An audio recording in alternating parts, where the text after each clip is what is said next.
Hello, and welcome to this edition of Mornings. I'm Erin Jesberger. Welcome back to the first edition of In-Person Mornings this year. We have a lot to cover, so let's get right into it and take a look at what has gone down this past week at North Penn. We have breaking news directly from the Montgomery County Office of Public Health. To assist in mitigating substantial community spread of COVID-19, all schools have been ordered to hold 100% virtual instruction starting Monday, November 23rd through Friday, December 4th. If no extension of this order takes place, North Penn students would return to a hybrid schedule on Monday, December 6th, 2020. Families and staff will be hearing from North Penn School District over the next several days with future specifics to help you plan for the time of online learning. The hybrid schedule will take place as scheduled for the week of November 16th. 100% virtual begins on Monday, November 23rd. Families and staff will be hearing from the North Penn School District over the next several days with further specifics to help you plan for this time of online learning. With that being said, we did talk to our teachers and staff to how week one of hybrid is going. This past week marked the beginning of hybrid learning at the high school. Students and staff coming back to school, as well as our virtual students, had a lot of adjusting to do with these new procedures. NPTV got the chance to interview some of the hybrid and virtual students and staff. Let's have a look.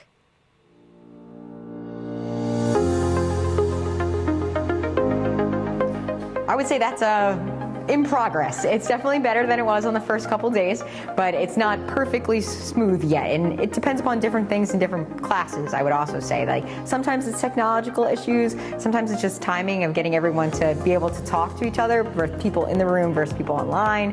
So it's a work in progress. Inconsistency, I would say, has been the biggest difficulty for me. It's way more dynamic. You get to hear me, I get to see you, know if you understand what I'm talking about. So I love seeing people. That was definitely a good thing. My strength, technology is a constant battle for me. I'm an old guy who's slow to learn. I picked up a lot of things over the years, but this is a whole new ballgame. The day-to-day interactions with awesome kids and colleagues. You know, I miss the social aspect of teaching. Doing hybrid and going to school while social distancing is a very different experience, mostly because we're not used to doing that. And it has been convenient because obviously I'm not hybrid, but I have my reasons why I'm not hybrid. But it has been a little convenient, but I don't think I've adjusted completely to it still. You get to see your teachers face to face, and you also get to see your classmates and friends.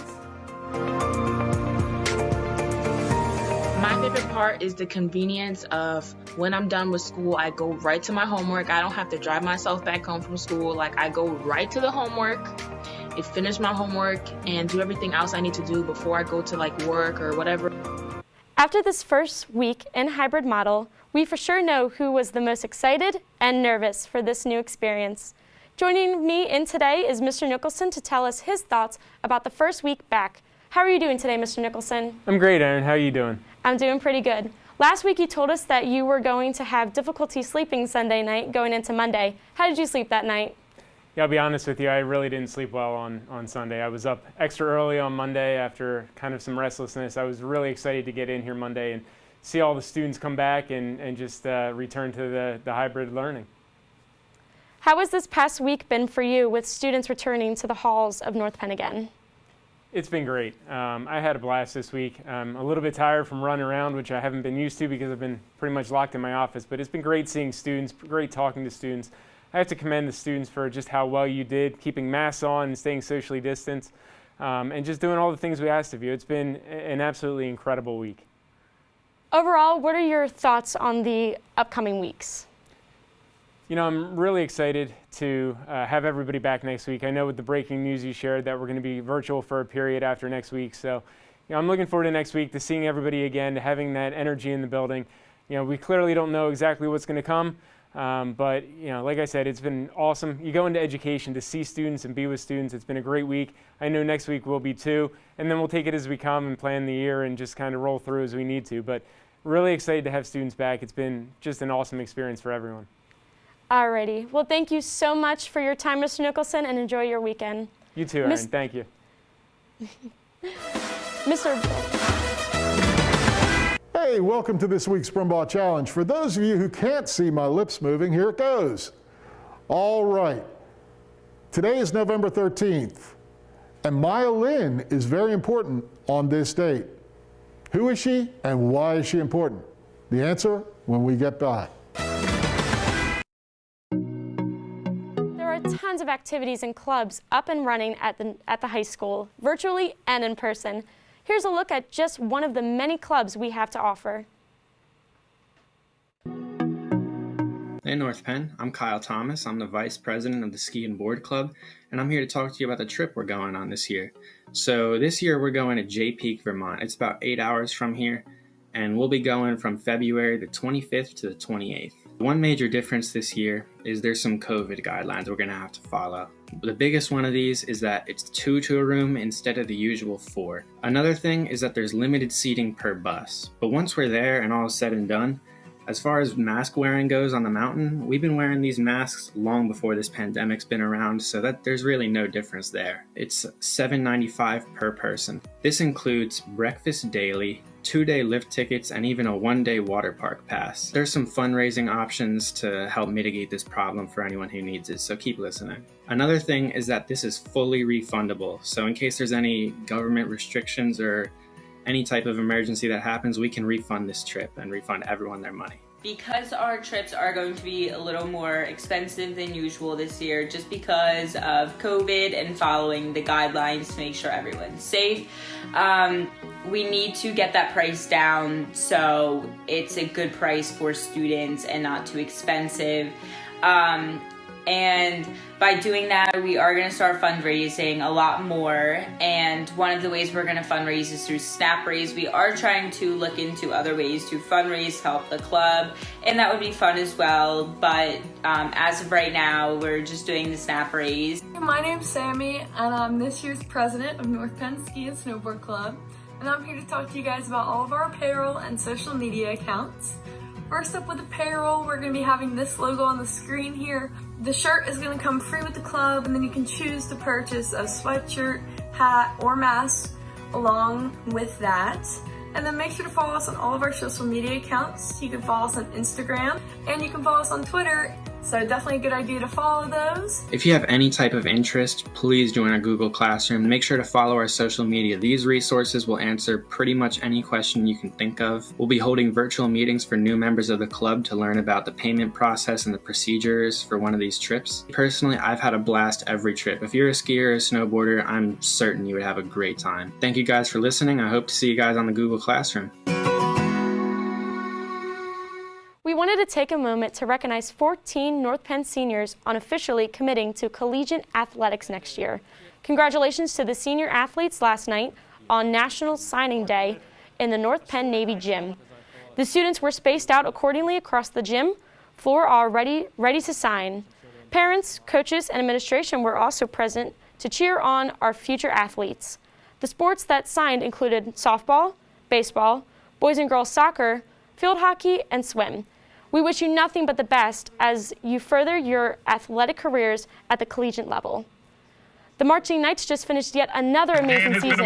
Due to COVID-19, the Knights took extra precaution this season and split the band into 4 ensembles. They all participated in virtual competitions where they would be judged by experts around the country. Despite any setbacks, each ensemble was named state champion. The Woodwinds and Brass were also named national champions in their respective divisions. And to top it all off, the Knights had their community night this past week. Congrats to all the Marching Knights on a great season. And next up, we have Jojo Del Wadi to give you this week's Night Crier update. Hey North Penn, I'm Jojo Del Wadi, here to present another Night Crier update. To start off this week's update, check out the site to read staff writer Mary Forbes' feature article on senior Melanie Tanis. While you're on the site, you'll also find a recap of the presidential election by Allie Brooks. Lastly, read Tyler Hamer's article summarizing the boys' soccer team loss to Neshannomi in the district semifinals on Tuesday night. That's all we have for this week's update. I'm Jojo Dalwadi, and make sure to check out these articles and many more at nightcrier.org or the Student News Source app, and don't forget to read the night, day, or night.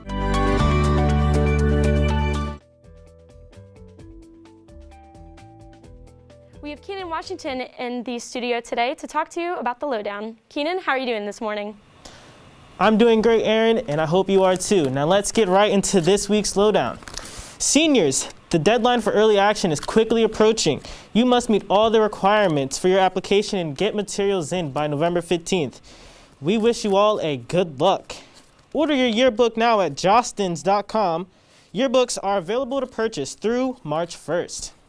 Last call for senior portraits. If you haven't already, get your senior portraits at Life Touch Studio through November 16th. Monday through Thursday, skip the line and pre-order your lunch. Be sure to pre-order before 8:30 a.m. You must first create a student cafe account, or to make things easier, download the app. The high school will never not be serving lunch. On Fridays, half days. However, you can pick up a grab-and-go lunch at 12:12 on Fridays. For more information, check the email from Monday that was sent out by Mr. Nicholson. That's all we have for this week's lowdown. I'm Keenan Washington, sending it back to Aaron. Bittersweet sports update. The boys soccer team took a hard defeat in the district semifinal. The Knights fell to the Neshaminy 2-0 this past week. They were just 2 wins away from the state tournament.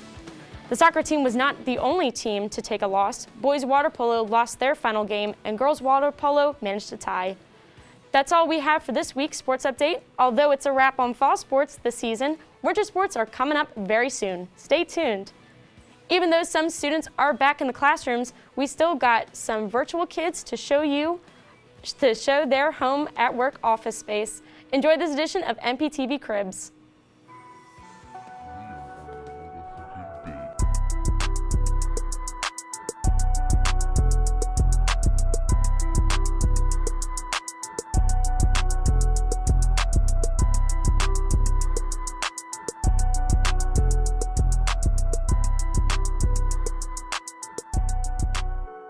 Did you tweet your answer at NPTV for this week's BRUMBAUGH challenge? Let's check in with Mr. BRUMBAUGH with the answer.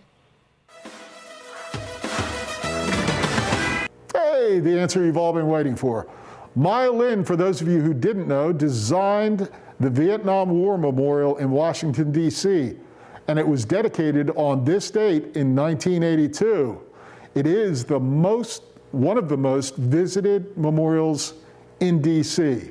Bet you didn't know that? Now you do. Thanks for playing this week's BRUMBAUGH Challenge. Unfortunately for this week's BRUMBAUGH Challenge, we did not have a winner, but before we say goodbye, we'd like to wish you all who are celebrating this week a happy Diwali.